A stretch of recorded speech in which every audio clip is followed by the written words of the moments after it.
I was going on about consistency of tone, but I also wanted to talk to you about this type of hinge. It is a standaway hinge. So you'll notice that on this one, the hinge is prominent, but it's integral. At the end of the 18th century, a lot of these boxes, snuff boxes that you get, become oval. And to have a hinge applied to them, which of course is straight, and certainly a long hinge, you had to stand them away from the box. So the box itself, oval, I don't have one to show you, but just like this, but oval, will then have two pieces of metal that come out and attach to the cover and the base, and they will be shaped, but they will form a straight edge.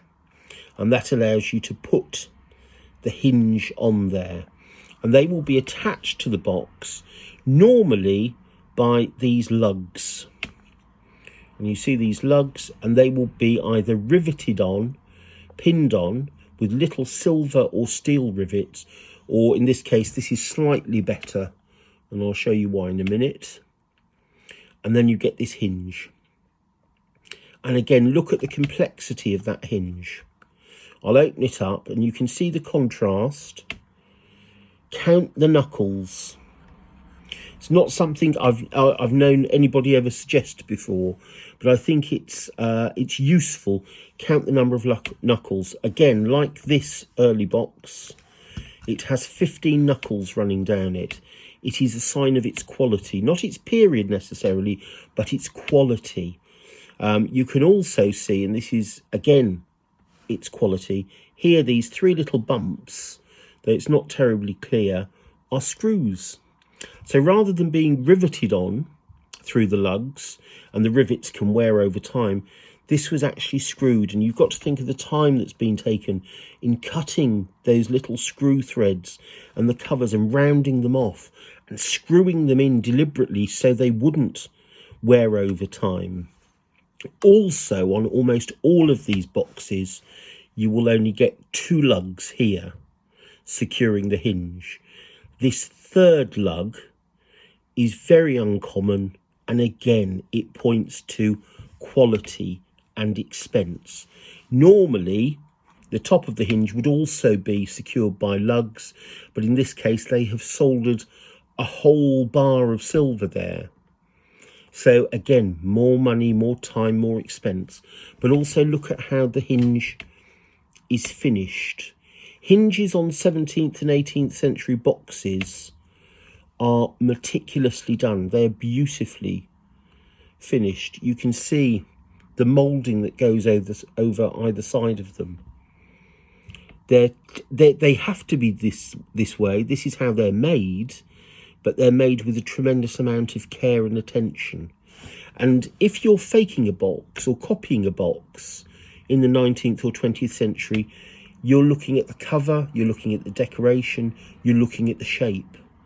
What you're not looking at is how many knuckles your hinge has, how well finished it is. Is it riveted on through 1, 2 or 3 lugs? Is it finished with tiny little steel, fantastic quality steel handmade screws? That's what you're not looking at, because by that time you're buying your hinges in, or you're having them industrially made, and that will be the thing that lets the whole copy down. But that's a fantastic William III, early Queen Anne box. Now we'll move into the 18th century, and we'll pop over to France for a minute. And I said you could have various materials set in boxes. Porcelain, as we began to produce it in Europe, became tremendously popular. And here you can see that the box, this is a French snuff box. Literally the whole thing is porcelain. A lot of 18th century boxes will be like this.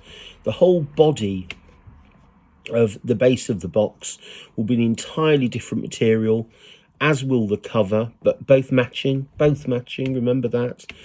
Porcelain, often enamel as well, enamel on copper, Bilston enamel, but still the mounts in silver. And this also applies if you're looking at boxes that are copper gilt. So it doesn't have to be silver or gold, but look at the quality of the mounting. Often it's a rub over mounting. It's, this will have been glued into position, but also fitted to the porcelain. So it's the silver slightly grips it as it goes over.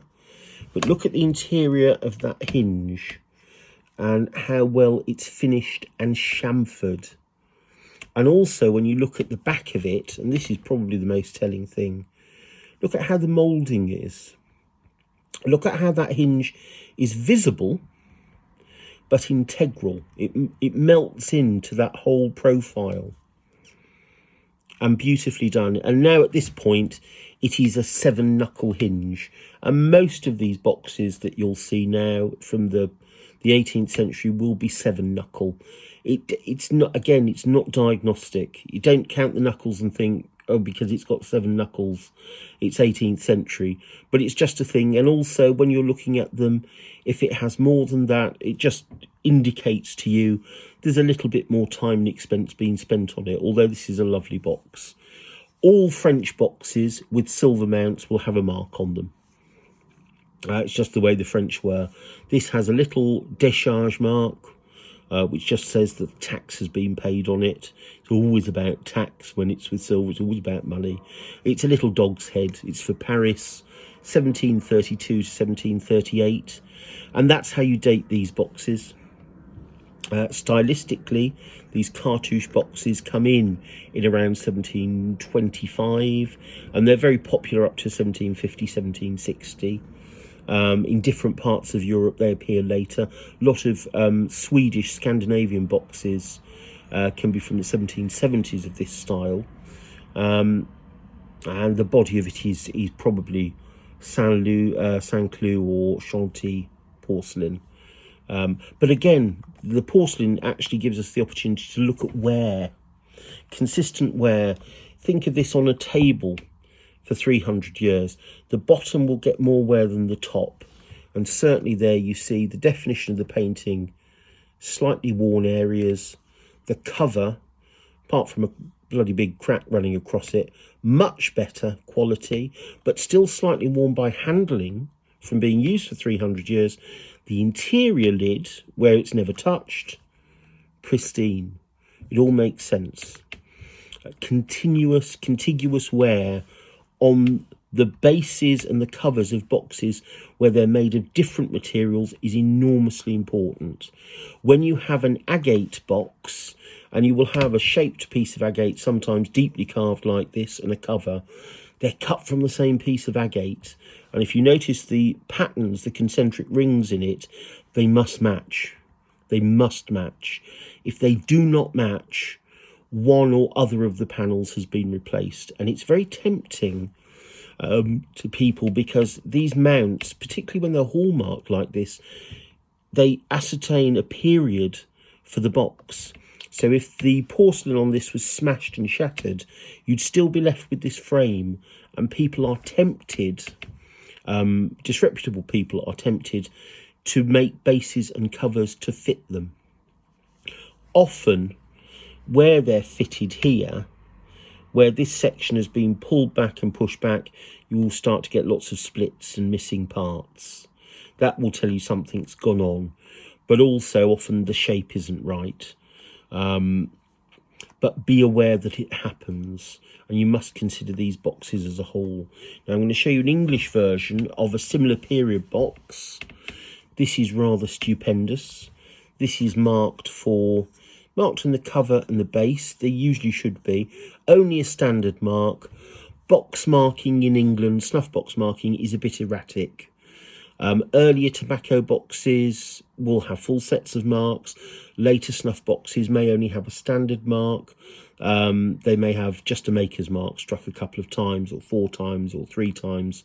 They're all over the place with it, really. This is wonderful. Again, cartouche shaped. Again, a 7-knuckle hinge. But again, look how well finished that is. And shaped. And again, on the outside of it, lovely cover here. It's by William Le Sturgeon, made in London in about 1735. Beautifully chased cover. Again, inset. There's a little bezel that runs all the way around this cover that would have been open when the box was made. Then a flat piece, the flat chased piece of silver was put in, and then it's just rolled over all the way around, and that grips it into place. It's not the most secure way of fitting a cover, and actually over time, if this bezel gets damaged or worn, you will start to see these lids just sort of pop free a little bit. When that happens, just check for solder, because sometimes when it has happened, rather than build the bezel up again, which is a meticulous and difficult process, and pin it over, it'll go to a silversmith in the 19th century and they'll just drop a bit of solder in. This one is exceptional, not because it's the finest snuff box ever made, but the condition is as new. It has never been solder repaired in the corners. It has not had any damage. It retains all of its original gilding. The base, which you can get holes in these, wherever there's a join or a corner, if it's been worn, you can get little splits and holes. Absolutely perfect and pristine, even down to the original initials, owner's initials on the back, and fully marked. Slightly atypical in the form of it. For an English box, you might initially at first sight think this was Dutch, but really wonderful thing. But again, look at these two 18th century hinges. They are very, this is French, this is English, they are very similar.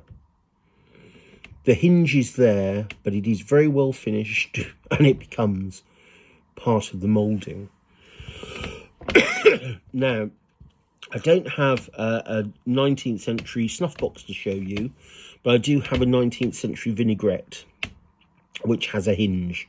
This is by the hugely famous Nathaniel Mills, and you know that he is one of the best box makers in Birmingham in the 19th century, and there he has a 7-lug hinge securing the cover. But notice it from the outside, it's now become more visible. You've got all this decoration, but then you see just the straight hinge, like a straight line. It's also thinner. You will find that the tube of metal that is used to make these hinges in the 19th century becomes finer. The tube itself is thinner. The lugs, the knuckles, I beg your pardon, the knuckles are also wider sections of knuckle. And you can see that in the hinged grill inside, because we've got two hinges for the price of one, you can see now that that is just 3 knuckles. But they are long, thin sections of tube. Now, when you get late 19th century copies of these boxes, lots of copies, quite convincing copies of these produced in Germany, in the Hanau region at the end of the 19th century, they will get the shape right.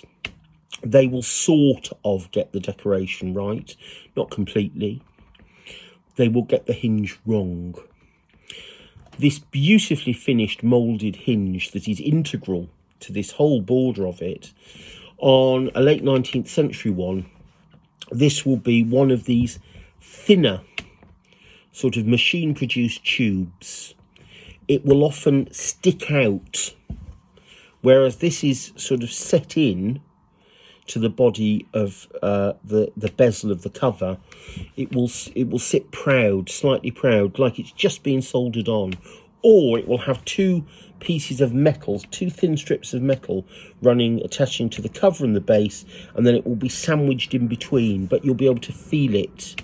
It will be quite rough and rugged and obvious. So beware of that. Look at the hinge. That's probably the mantra we're going to take away from this, because snuff boxes of any description in silver and silver in other materials is a huge collecting field. And just be aware that lots of things have been copied over the years, and it's looking for consistent signs of wear. The way the piece has been constructed, the thickness and gauge of the tubing that's been used to cut the hinge, and then considerations like wear. Even on this one, we talked about the friction wear. on this early pull-off cover box. You also get that on the hinged boxes where the lid fits in. Again, they have that slight friction bond to hold the lid secure, and you will see that matted area here more pronounced. They usually give a particular lip for it, as you can see, but you will see that matted area by hundreds of little scratches where it's been open and closed, and there will all be little vertical scratches with a hinged box, because there's no play in the cover. It has to go up and down. So be aware of all of that. Be aware that panels, agate panels, tortoiseshell panels can be replaced. I should say, as one final word, the favourite material when you just have mounts to replace, because it's quick and easy and cheap, is mother of pearl. Lots and lots of these oval or rectangular boxes of the late 17th or early 18th century get replaced with panels of mother of pearl because it is dirt cheap and easy to work. They also made them in that period with mother of pearl, but that mother of pearl has a particular, that early mother of pearl has a particular green pink iridescence to it that is quite striking. The more modern mother of pearl, it has flashes of that, but it appears overly white. Also, if you have a piece of mother of pearl in a 300-year-old box, it acquires a surface and patination, and it is glass smooth all the way round to the mount. There shouldn't be a lip or a bump. It should just fade into the mount imperceptibly as you run your hand over it. So beware of that. Be very sceptical of mother of pearl boxes until you've proved them otherwise right. And on that note of terror, I shall leave you again, and we'll look at something else next week. But I hope this has proved quite useful. But basically, adopt this technique with everything. Look at the construction first. Look at the wear. Look at how it's made. Antiques are beautiful things. Lots of care and time is taken in making the best of them. And if you're a forger, that just can't be copied. So not unless you want to spend more money than it actually takes for you to get for the object to do it, and no forger does. So stay safe, and until next week, goodbye and good antiques hunting.